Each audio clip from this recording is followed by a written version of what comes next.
معزز ناظرین السلام علیکم۔ آج کی اس ویڈیو میں ہم بات کریں گے داستان سیریز کے بولم 1 کی ایپیسوڈ نمبر 4 کے بارے میں۔ ایپیسوڈ کے آغاز میں 15 سال قبل کا منظر اختتام پذیر ہوتا ہے اور حقیقیز ایک چٹان پر کھڑی گوگ محل کی جانب دیکھتے ہوئے کہتی ہے، اس سیاہ دن کے بعد میں نے باتوگا کو کبھی نہیں دیکھا اور باتوگا کی عقل اسی دن اس کے جسم سے چلی گئی۔ شاید اس کی عقل اس لیے چلی گئی تاکہ وہ سہا ہوا درد بھول جائے۔ تو کیا وہ مجھے بھی بھول گیا؟ جس دن وہ یتیم ہوا اسی دن وہ اس لڑکی کو بھول گیا۔ یہ کہتے ساتھ ہی حقیقیز آگے بڑھ جاتی ہے۔ اگلے منظر میں ہم دیکھتے ہیں کہ حقیقیز ایک کھلے میدان میں اپنا گھوڑا دوڑا رہی ہوتی ہے اور اس کی آواز گونجتی ہے۔ کیا وہ یہ بھول گیا کہ گوگ خان نے ہم میں سے ایک کو بغیر والدہ اور دوسرے کو بغیر والد کے چھوڑ دیا؟ اگر وہ بھول گیا ہے تو میں نہیں بھولی اور نہ ہی میں کبھی بھولوں گی۔ ایک نہ ایک دن میں گوگ سے اپنی خاطر پہاڑوں کا انتقام لوں گی۔ یہ کہتے ساتھ ہی حقیقیز داغ قبیلے میں داخل ہوتی ہے، جبکہ ادھر قبیلے میں ہی یمان سرما کے ساتھ تیر تانے کھڑا ہوتا ہے۔ اسی لمحے حقیقیز وہاں پہنچتی ہے اور ان دونوں کو دیکھ کر مسکراتے ہوئے کہتی ہے، تیر پھینکنے اور گھر بنانے کے لیے تمہیں لڑکی مل گئی یمان؟ جواباً یمان کہتا ہے، ہمارے پیار کی مصیبت آ گئی۔ یہ سن کر سرما ہنسنے لگ جاتی ہے۔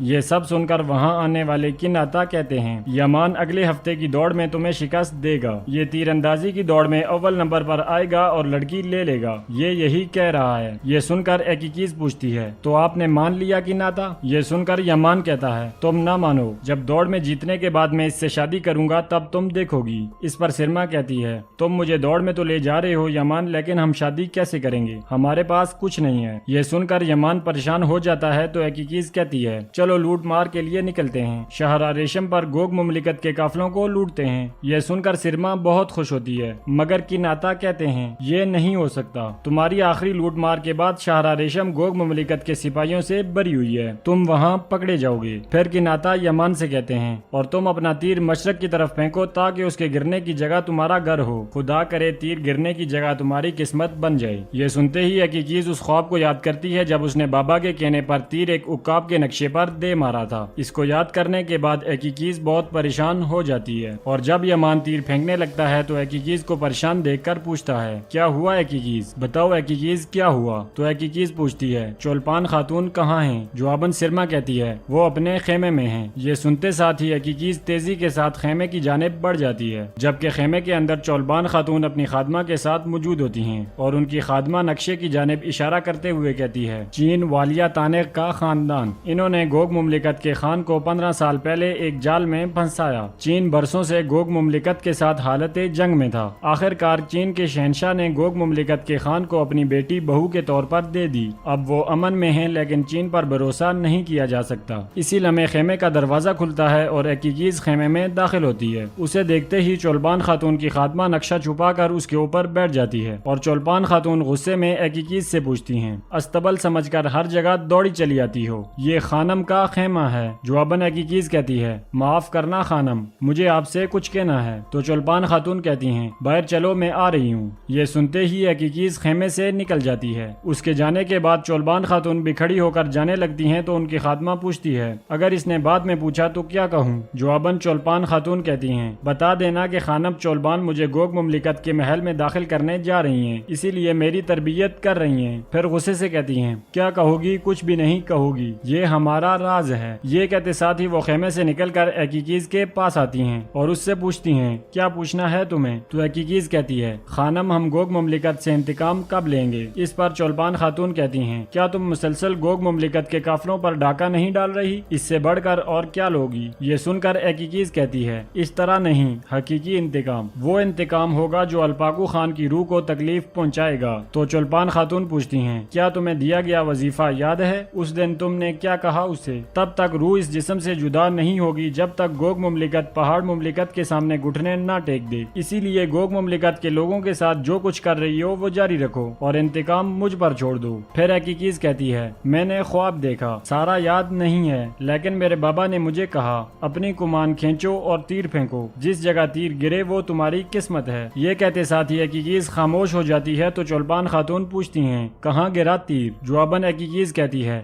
یا وہ عقاب ہے یا چیتا، نیلے موتیوں کی مالا والا تیر اس کے دل میں جا لگا۔ یہ سن کر چولپان خاتون کہتی ہیں، وہ عقاب یا چیتا جو بھی تھا اس کا میرے لیے خاکہ بناؤ۔ تو حقیقیز تلوار نکال کر جیسے ہی خاکہ بنانے لگتی ہے تو قبیلے کے باجے زور زور سے بجتے ہیں اور داخلی دروازے پر